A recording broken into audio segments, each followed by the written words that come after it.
Sunday காலையில் நேராக பண்ணைக்கே போயிட்டு சிக்கன் எடுத்துகிட்டு வரலான்னு டேரெக்டாக பண்ணைக்கே போய் எடுத்துகிட்டு வந்தாச்சு. பண்ணையிலேருந்து வாங்கிட்டு வரது என்ன ஒரு பெனிஃபிட்னா ரொம்பவே ஃப்ரெஷ்ஷாக இருக்கும். ஃப்ளஷ்லாம் நம்ம கண்ணு முன்னாடி தான் அப்போ தான் வந்து கோழியே க்ளீன் பண்ணி நம்ம கண்ணு முன்னாடியே கட் பண்ணி தருவாங்க. ஃப்ளஷ்லாம் ரொம்ப நீட்டாக இருக்கும். அதனால் பண்ணை கறியை போய் வாங்கிட்டு வரது. ரேட்டுமே வந்து மற்ற இடத்த காட்டி 20 ரூபா 30 ரூபா கம்மியாக தான் இருக்கும். நல்லாயிருக்கும். அதனால் அங்கே போயிட்டு தான் வாங்கிட்டு வந்திருந்தோம். சிக்கன் தான் வாங்கிட்டு வந்திருந்தேன். காலையிலே குழம்பு வச்சாச்சு. நேற்று மாவு அரைச்சி எடுத்துகிட்டு வந்திருந்தேன். இட்லியும் சுட்டாச்சு. கேமரா வேறு ஸ்டாண்ட் இல்லாமல் கையிலேயே ஒரு கையில் பிடிச்சி ஒரு கையில் எடுக்கிறதுனால ரொம்ப ஷேக்கியாக இருக்குது. ஸ்டாண்டை முதல்ல கிளியர் பண்ணணும்.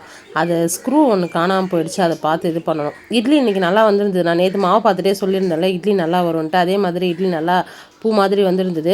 கொஞ்சம் சிக்கன் பிரித்து எடுத்து குழம்பு மாதிரி வச்சுட்டு காலைக்கும் மதியத்துக்கும் ஆக்கிக்கலாம் அப்படின்னு சொல்லிட்டு மதியத்துக்கு பாதி சிக்கன் ஈரெல்லாம் போட்டு வந்து ரோஸ்ட் பண்ணியிருந்தேன்.